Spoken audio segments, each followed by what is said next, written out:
been dispatched to the targeted battleground areas of Magarini, Malava, and Bere North through compromised presiding officers. This strikes at the heart of electoral integrity. Fourth, we have seen extended and illegal campaigns conducted by regime agents well beyond the official campaign period, escorted by police officers and accompanied by hired goons. This is a deliberate attempt to tilt the playing field and subvert the will of the people. Number 5, violence is being prepared and deployed as a tool to cripple these by-elections. There is a well-coordinated scheme involving sections of the police, hired goons, and compromised IEBC officials. In Valava, for example, hired goons reportedly under the command of Lugari MP Nabi Nabwera are expected to spark violence using pangas and rungus and other crude weapons.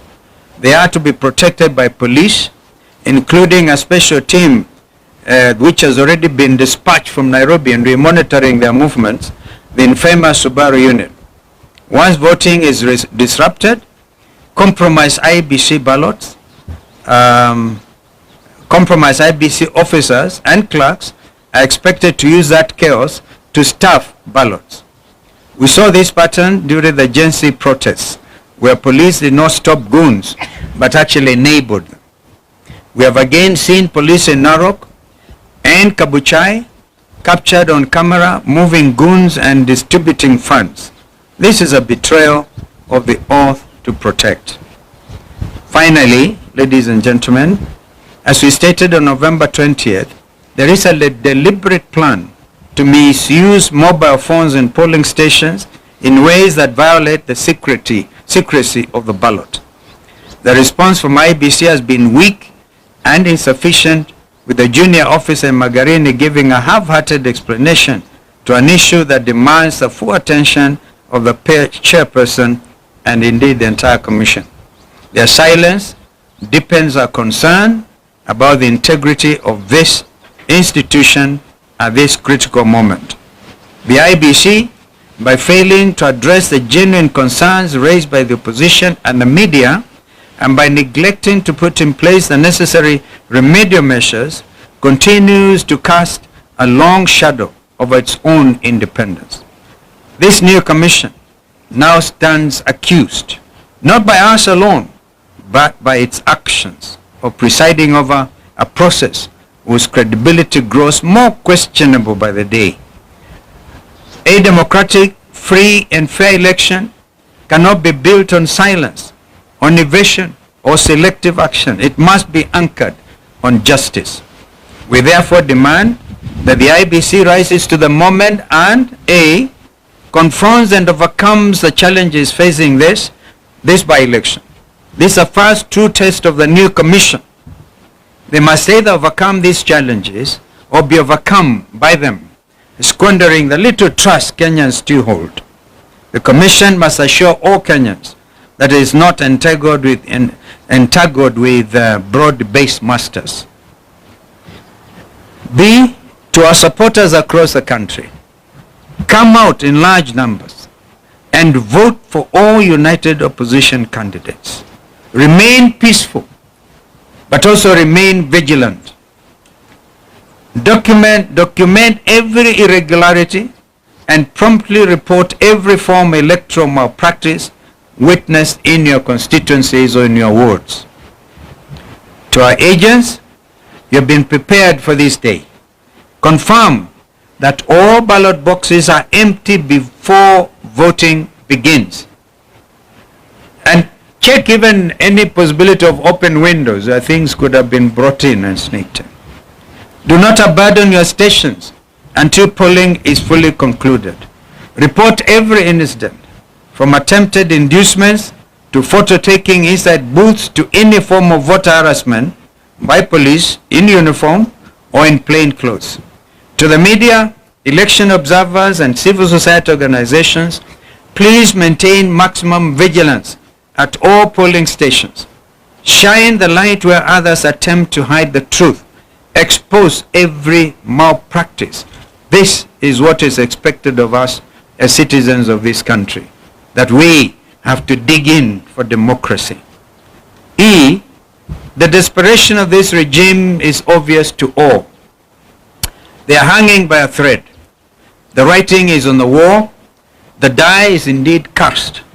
No amount of public money, no deployment of police, bullets or tear gas, and no intimidation of opposition leaders and supporters will succeed in silencing the will of the people. And to the broad-based operators clinging to their last straws, let it be known the people have already spoken. At this defining moment, we urge Kenyans to stand firm, stand peaceful, and stand together.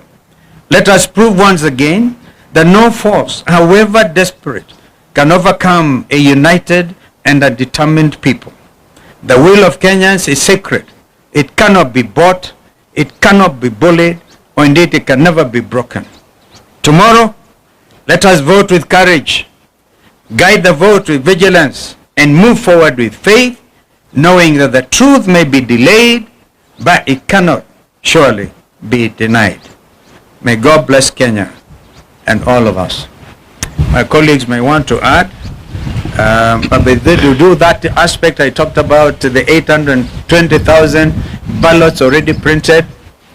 They were printed out in Greece, and the policy for by-elections has always been, you print locally. The Kenya Literature Bureau, for example, has been in that business. And it is also important to know that no certificate, and we want IEBC to prove us wrong, no certificate of inspection and receipt has been received. So we are aware that this has been a quiet thing.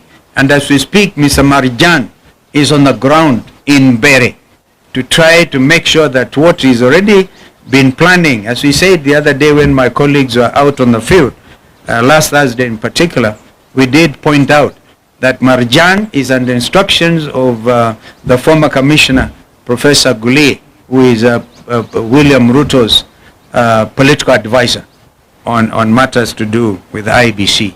So IEBC, you are clearly on notice. So please, when the agents are there and the names are read out, I'll give an example. Any vote ya Karis in Bere North, if the clerks read Karis, please agents demand to see the marked ballots. And at the end of it, before the presiding officer presses the send button, please ensure that the numbers that have been now kind of identified and announced, yeah, are also the same figure that will get now transmitted by the send button. We are saying this because we are aware in the case of Mbeere North, 15,000 ballots have already been particularly voted. They have already marked them. And so the idea is that they are going to make them, they all be met now at the constituency tallying center. And therefore, because of the lack of serialization, which you have talked about, yeah, anybody can mark and serialize everything. So we are pretty aware, and I must thank Kenyans. Kenyans are very smart. That's why my brother said they cannot be like some of our other neighbors. This is Kenya. Thank you. Thank you very much. It is now very clear to us and to the people of Kenya that IEBC is totally compromised, and we are happy that this has been confirmed this early, because had this not been confirmed this early, they could have duped Kenyans that they can supervise and pretend over the general elections. For the first time since the electoral history of Kenya, IEBC has confirmed that they will be using uniformed officers and plainclothes officers. Those plainclothes officers is a tool for ballot stuffing. IEBC has given ballot papers to government agencies that have been pre-marked, and the officers in civilian, their work is to figure out how to get the pre-marked ballots into the ballot box. In Bere, for example, Bere North, 15,000 pre-marked ballots are being distributed now in a hotel 2 kilometers from Ebu town, where Kindiki is supervising. And these officers have been instructed to go to the polling stations, some pretending to be agents, others to be observers, others to be keeping security. The plan in Mbeere North is that 1,500 gangsters from Kayole and Kambura in Kikuyu are in Mbeere. And their mission is to create chaos outside the polling stations so that the police officers inside can create more chaos, pretending to be agents. And in that situation of chaos, the pre-marked ballots will be put into the ballot boxes. Thereafter, the police will arrive and keep peace, and things will go back to normal, and then the voting will continue. By that time, the pre-marked ballot papers will have been in the ballot box already. We are therefore saying, and the CEO of IEBC, Marajan, is in Mbeere North himself overseeing that exercise. Let me ask government not to provoke the people of Mbeere North and the people of Kenya. Those people will not accept that situation. And I can tell you they are aware and they are waiting. And I think for IEBC, they have lost an opportunity to work on some credibility where Kenyans can believe that they can be trusted to oversee the general election. So let me ask the people of Mbeere North to be vigilant, to go and vote, and hang around. And when there is a signal that the goons and the police have brought chaos, they too must come and protect their vote, because it's their right and it cannot be taken away from them. In Narok town, the governor has mobilized goons with the help of the Murang'a women rep, Betty Minor, again from Kikuyu, from Kayole, to go and intimidate members of the Kikuyu community in Narok town because they are perceived to be against government, and to make sure they do not vote. I was there on Monday. There was a lot of violence by goons under police supervision in broad daylight. And I want to ask the members of the Kikuyu community not to fear to go and vote, because they are Kenyans and they have a right to live anywhere in this country, and they have a right to vote for whoever they want to vote for. Our party has organized adequate security to escort them to go and vote, and they should do so without fear, because if they buy fear, this will set the stage for the rigging of the 2027 general election. So let us say that if William Ruto and IEBC think they will rig the 2027 general election, they will be in for a rude shock. Admittedly, I think the by-elections are a trial run on how they can rig the 2027 general election. For us, it's also very good, so that we see how they do it, so that we learn and we prepare. But I can tell you with certainty, the people of Kenya will not be intimidated to elect people they don't want. And Kenya is not Tanzania. This is a totally different country with a very resilient population who don't buy fear and who are not easily intimidated. In Mbeere North, William Ruto has spent over 700 million shillings trying to bribe voters. And on the eve of the closure of the campaign period, the people of that area are through with that money. They want to go and vote their men, and that is why now they want to stuff the ballots. And it will not work, and it will not happen. And it is wrong for government officers sitting somewhere in a hotel outside Embu to think that they can go and stuff ballots into ballot boxes where the people live. It is very difficult. It's not easy. So we want to ask IEBC not to allow officers into polling stations. And we have asked our agents to demand from the presiding officer that all agents are frisked for weapons. Nobody is supposed to carry a weapon inside a polling station unless it's an officer who is uniformed. Anybody else, whether you are an agent, whether you are an electoral official, you cannot carry a firearm inside the polling station. Those firearms are meant to intimidate the other agents, to intimidate the electoral officials, and therefore we have asked our agents to refuse the voting to begin until all people inside the polling station have been frisked for firearms, so that there are no firearms within the polling station. And I think once that has happened, voting should go on, and the counting should go on, and whoever has won should be announced. We have asked the people of Very North, after voting, all of them to proceed to the tallying center in Chicago, so that they can protect their vote.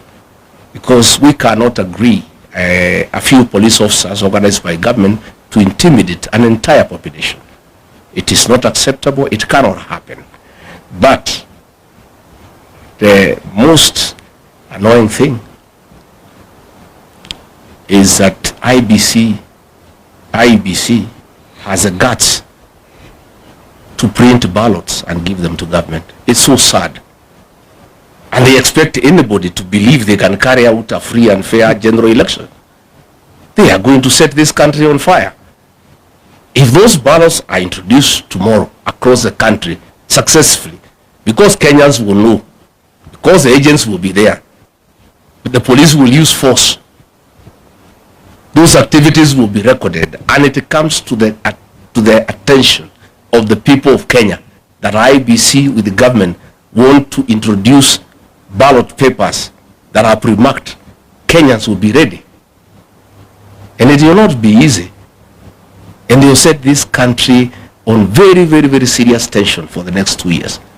I can tell you with certainty that if they try the rigging of these by-elections, this country will be on political mood from tomorrow up to 2027, and no work will be done in this country. People will be agitated, people will be angry, and people will not accept that a government can enforce, can force leaders on them. So let me ask the people not to fear, not to be intimidated, to go out and vote and protect the vote. They must remain vigilant under all circumstances, no matter the threats, no matter the level of intimidation. This is our country. We have no other country to go to, and the right to vote is absolute, and it must be protected under all circumstances. Thank you. Thank you. Labda wenzangu wameongea Kiingereza, wacha ni seme kidogo kwa Kiswahili. Na nieleze Wakenya wazalendo ya kwamba tumepata habari ya njama za kuiba kura serikali hii ya broad based.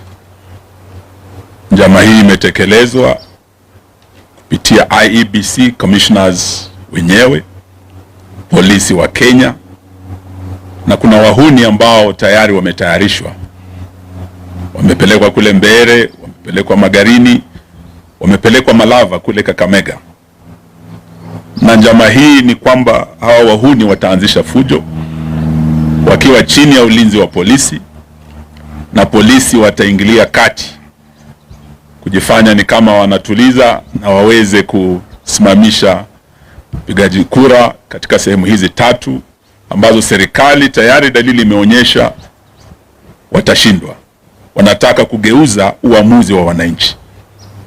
Yetu leo ni kuambia chairman ethical na commission ya IEBC ya kwamba wana nafasi nzuri sana kuonyesha ya kwamba hii ni tume huru isiyoegemea upande wowote. Kupitia yale ambayo malalamishi tumefikisha mbele yao, kuanzia na mambo ya hongo kwa wapiga kura. Haswa jana kumekuwa na women rep wa Kakamega, BLC Mahanda, akigawa chakula cha msaada, relief food, mchele, maharagwe, akipeana mattress na blanketi ambazo mimi nilikuwa napeana nikiwa waziri wa special programs. Wale wamepata majanga kule Turukana, mafuriko kule Nyanza na kwingineko. Hii ni chakula ya dharura kusaidia msaada wale wameumia, sio wapiga kura, wakulima wa bidii ambao wana chakula chao, lakini wanatumia chakula cha serikali, mattress za serikali kununua wapiga kura wapigie kura. Sio hiyo tu, njama ya pili kando na hongo ni kutumia fujo, na hii fujo itakuwa kupitia hawa wahuni na polisi. Silaha hizi mbili za hongo na fujo tumejua zitatekelezwa wapi na nani. Kama Malava, nimetoka huko jana, mbunge wa Lugari Bwana Nabina Bwera, tunajua ya kwamba wewe ndio komanda ambao umepewa jukumu hilo. Tunajua ya kwamba Mheshimiwa Wetangula, Mheshimiwa Mudavadi, Mheshimiwa Oparanya na viongozi wenzetu kutoka magharibi mwa Kenya wamekuwa kwenye njama hii wakiongozwa na none other than Faruk Kibet, msaidizi wa rais, karani wa rais. Sasa ndio mdosi wa hawa jamaa. Kile anasema is what goes in Malava. Ameishi kule mwezi mzima hajaondoka, na leo tutataka tumwambie bwana Faruk Kibet, ile njama umepanga tunajua. Kulikuwa na njama ya kwamba viongozi waweze kushikwa. Mheshimiwa Senator Halwale is targeted for arrest. Tunajua kuanzia usiku huu niko natafutwa. Senator Cleo Malala, governor Natembea na viongozi ambao wanaongoza kampeni zetu. Hii njama wanataka waweze kutisha wananchi wasijitokeze kupiga kura wakisikia viongozi wao wameshikwa, na polisi wengi wamemwaga watu waogope kujitokeza. So siku ya leo tunataka tuambie tume hii, mtihani huu msiopita, mjue ya kwamba tayari mtakuwa umeanguka. Kama ni mock exam, this is a litmus test kwa tume hii. Na bwana Ethekon with your commissioners, trust is earned. The confidence in the public is earned. And once you lose it, you can never recover it. This is like virginity, once lost can never be recovered. You have an opportunity. Muna nafasi nzuri kudhibitisha wazi ya kwamba ninyi ni tume huru. But beginning tonight going into tomorrow, mjue ya kwamba kama viongozi wa upinzani twajua zile njama mumepanga na mtahusika. Sitaki niseme mengi, niombe ya kwamba wapiga kura, supporters wetu, msiogope, mjitokeze. Tutakuwa nanyi kuanzia usiku wa leo hadi usiku wa kesho. Kura zikihesabika, tuko na vijana wetu wamejitokeza. Uamuzi tayari vile tumetembea kama United Opposition, tukiwa Kakamega, tumekuwa Mbere, tumekuwa Magarini, wananchi wa Kenya washamua. Jaribio la kugeuza uamuzi wa Wakenya laweza likaleta maafa kama yale tumeona Tanzania. Na haya tunaambia bwana Ruto, Kenya si Tanzania. Lakini huenda ukageuza Kenya kuwa Tanzania beginning tomorrow, kama yale Suluhu alifanya kule Tanzania, na watu wastaarabu kabisa wa Tanzania wakajitokeza. It will be worse in Kenya if you try. Let the people decide. That is the essence of democracy. Do not try to subvert the will of the people. Hiyo ni ilani tu tunatoa, na tunasema ya kwamba wapigaji kura mjitokeze.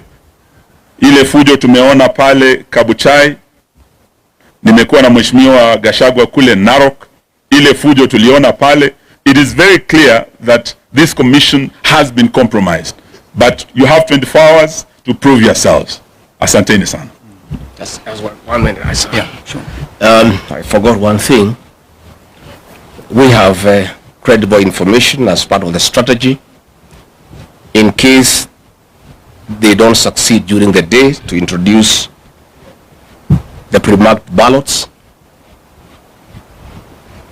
The officers in civilian will cause chaos at 5 to delay the counting until nightfall.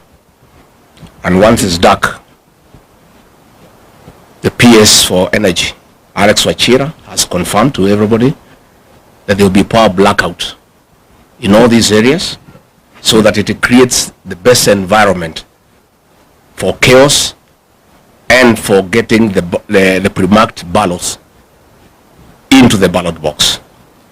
We want the CS energy of PUI to confirm to the people of Kenya, because it's important, that there will be no power blackout in those areas where there are by-elections. Because this will be a clear testimony that all institutions in this country have failed. And they are part of the Kenyan fraud of stealing from the people of Kenya their birthright. And Alex Wachira has confirmed in that meeting that was in Embu.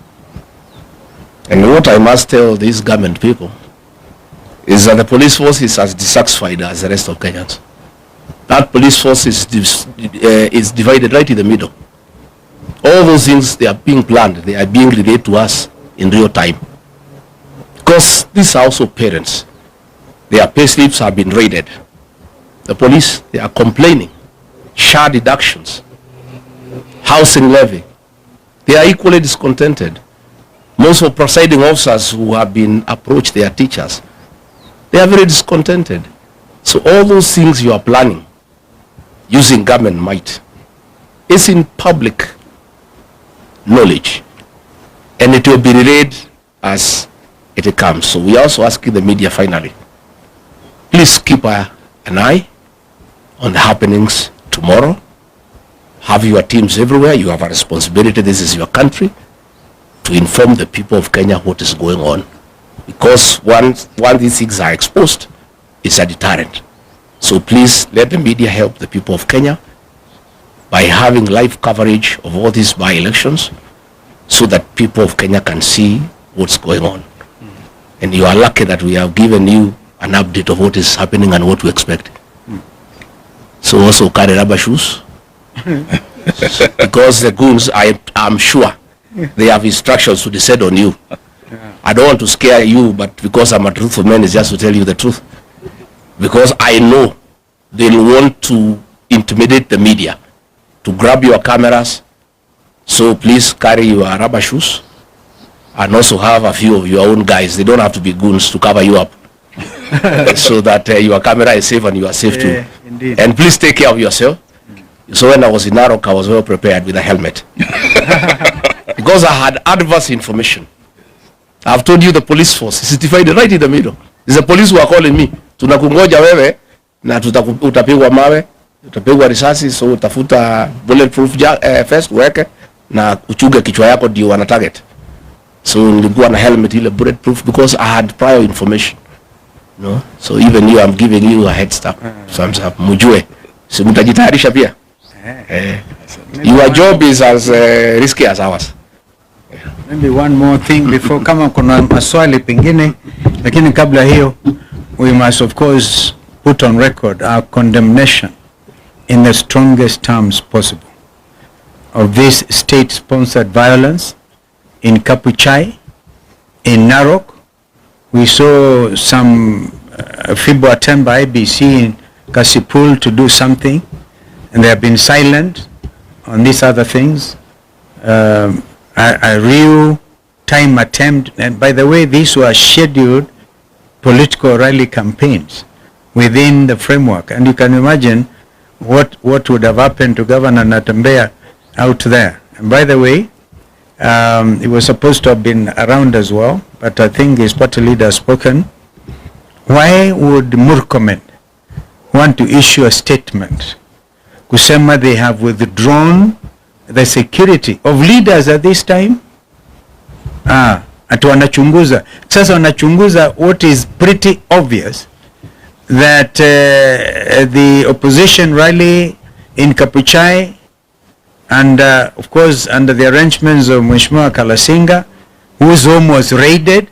We have not heard of arrests of those people who went actually kwa Mheshimiwa na kuharibu kila kitu. Hatujasikia kwamba wameshikwa. What are they trying to do by saying they're investigating? We have not heard one thing by APOA, by the way, Independent Police Oversight Authority.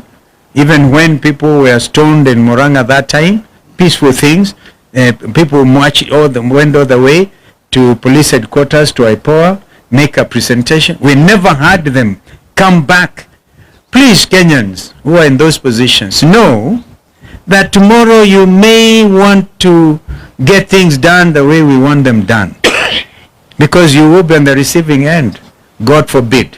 So we have to sort out this country while time is on our side. Kama kuna swali, because that thing about kusema tuna withdraw security leaders to investigate and we know the perpetrators, it's actually a shameful thing by the minister in charge of the interior. I think that's okay. I think tumemaliza mambo haya. Yes sir. Lakini pia uko na rubber shoes yako sawa?